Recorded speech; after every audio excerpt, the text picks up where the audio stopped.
Meus queridos, nós ainda estamos comemorando os nossos 30 anos de um fecundo trabalho nesta terra.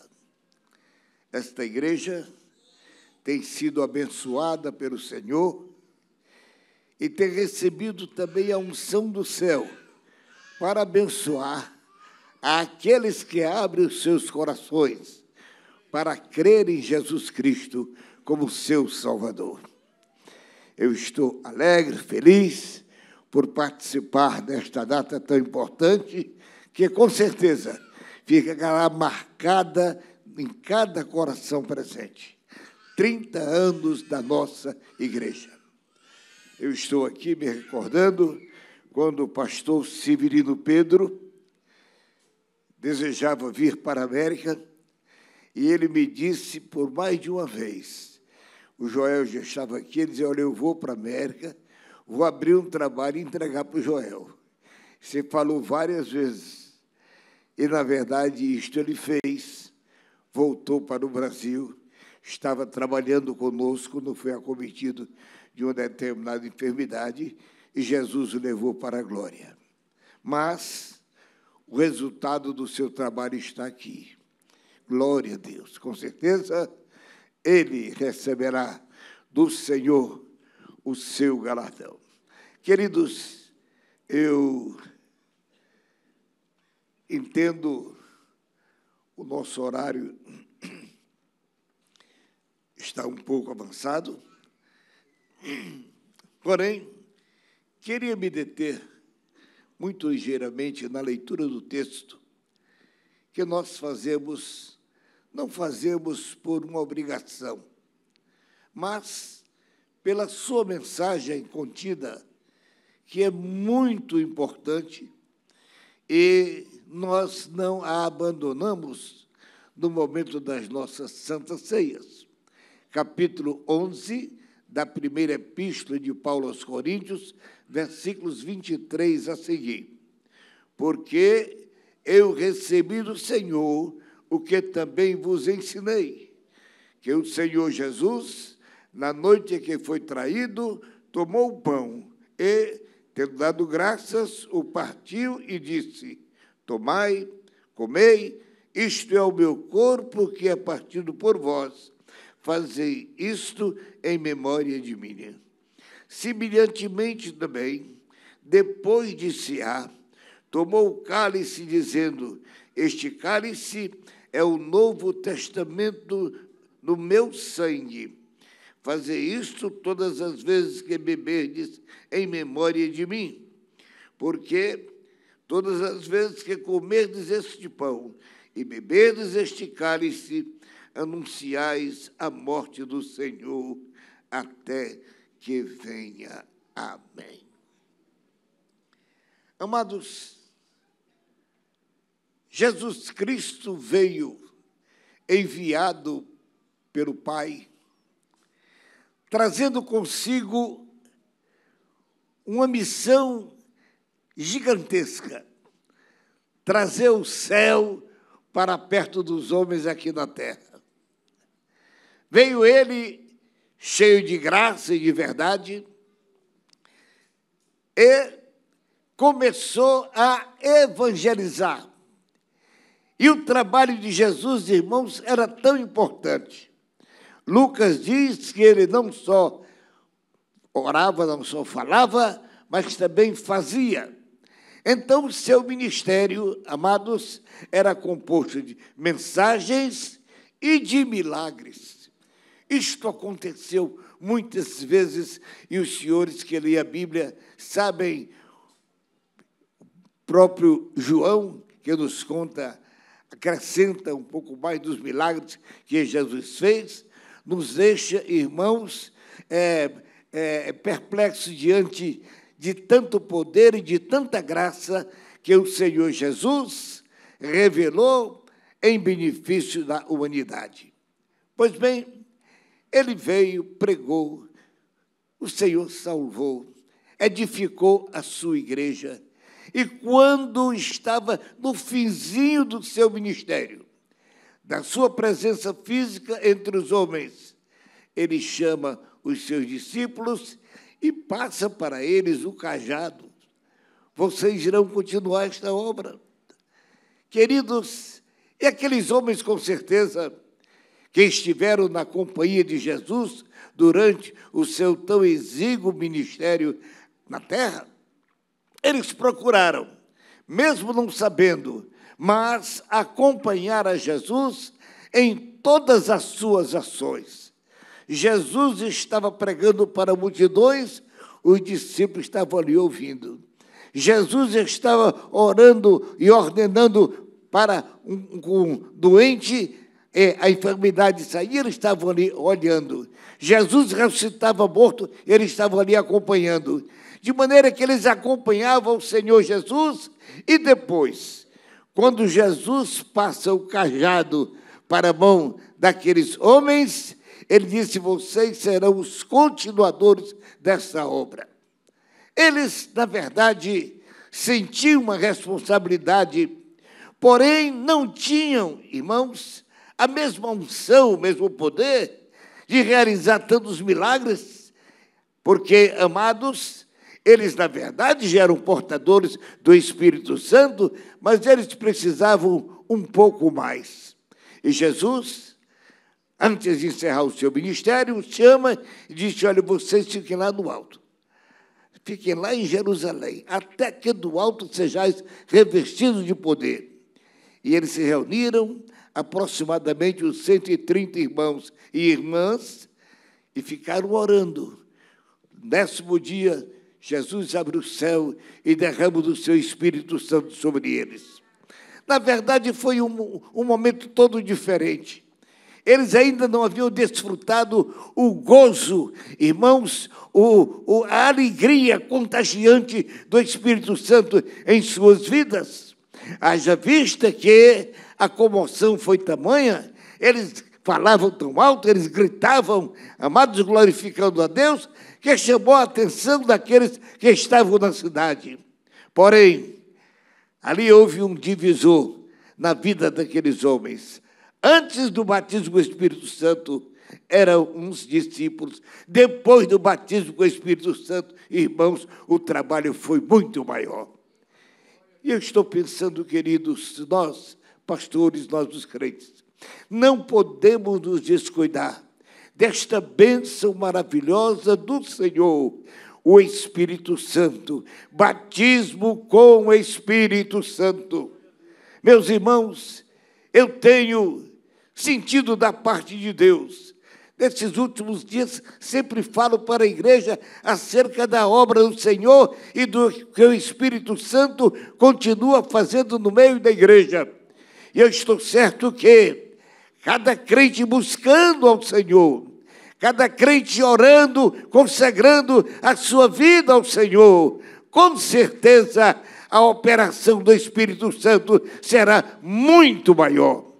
Nós iremos ver mais almas salvas, iremos ver muita gente liberta de vícios, muita gente transformada pelo poder do Senhor, e muitos crentes falando em línguas estranhas, glorificando ao Senhor, sentindo na alma aquela alegria, porque uma porta do céu foi alargada para que em línguas estranhas nos comunicamos com os céus.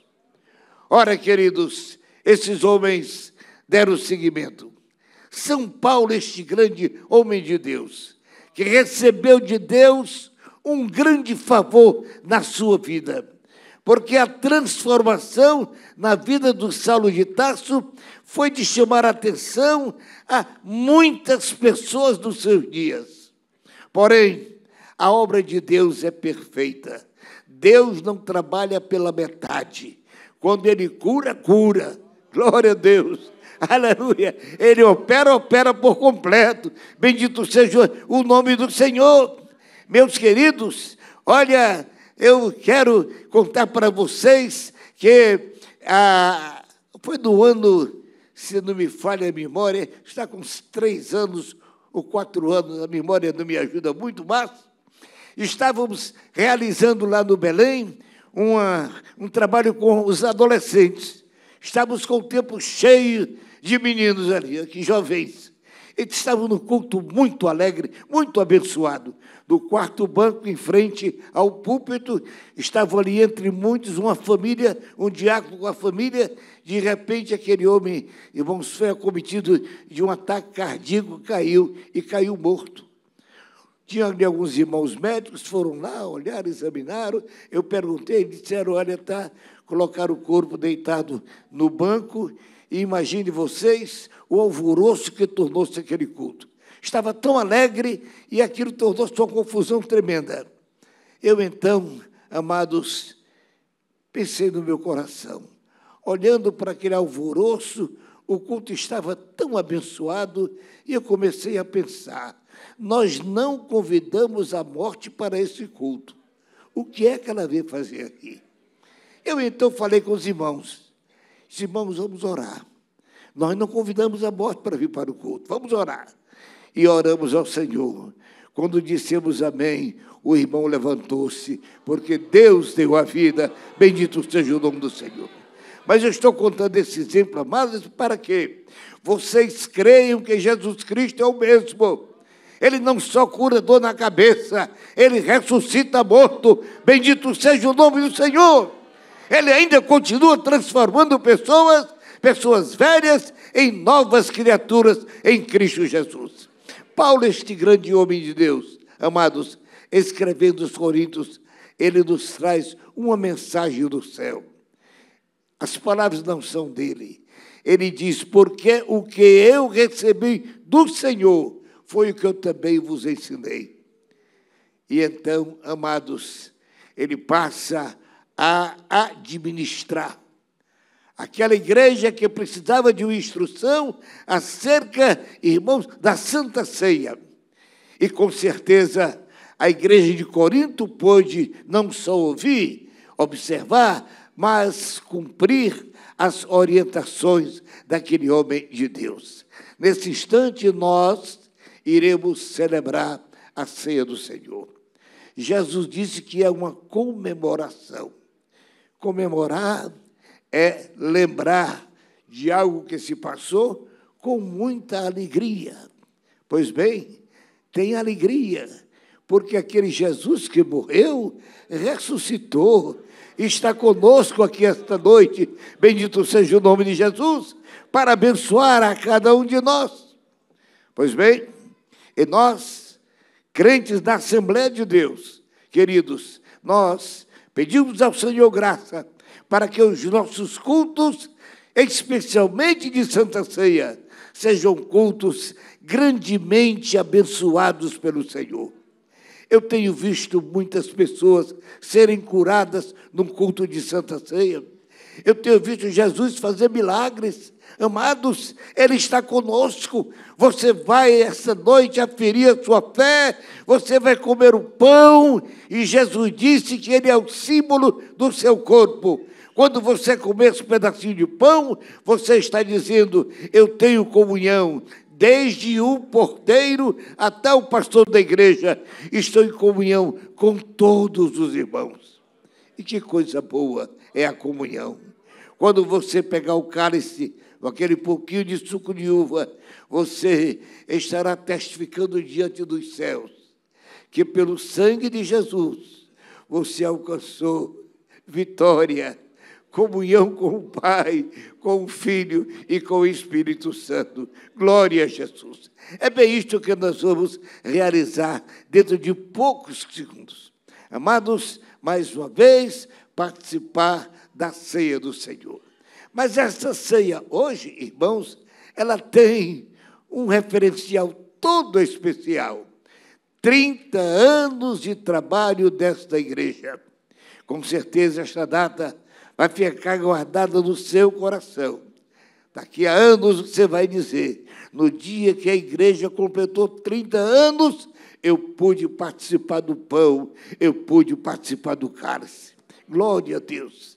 E o desejo do meu coração é que você continue nesta mesma posição, nesse mesmo cuidado da sua vida espiritual, vida consagrada, amados, para ter condições de estender a mão pegar um pedacinho do pão e pegar o cálice e dizer diante dos céus: eu estou em comunhão com Deus, com o Pai, com o Filho, com o Espírito Santo e com toda a igreja do Senhor Jesus.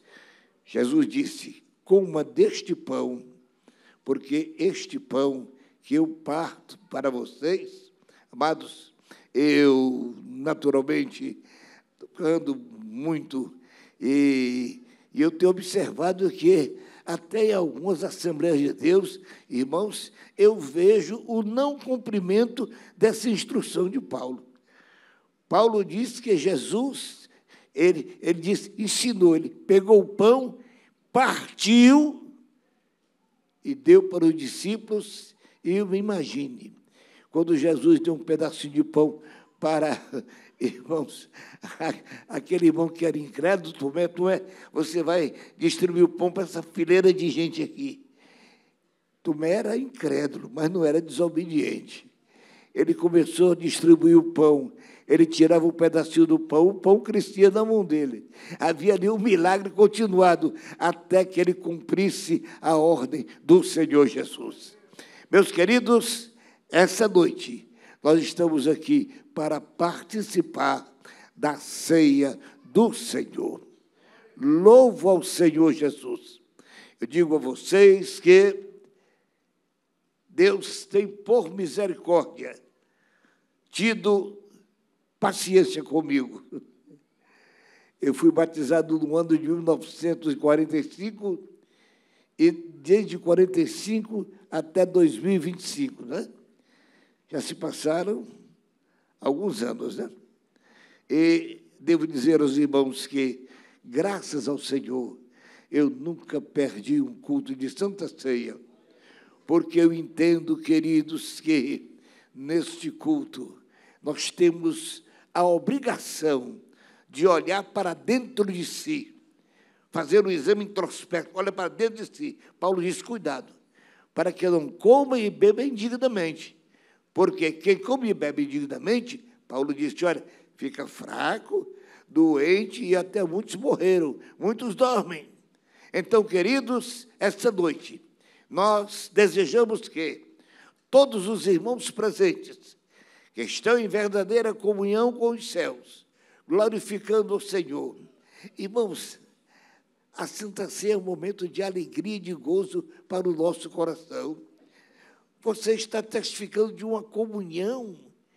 Comunhão é a participação igualitária com todos. Você está unido com todos. Sinta este gozo no seu coração, porque você tem comunhão com a igreja e comunhão com Deus. Coma o pão, beba o cálice, glorificando o Senhor, e você vai ver o que é que vai acontecer. Aleluia. Você vai ver o que é que vai acontecer.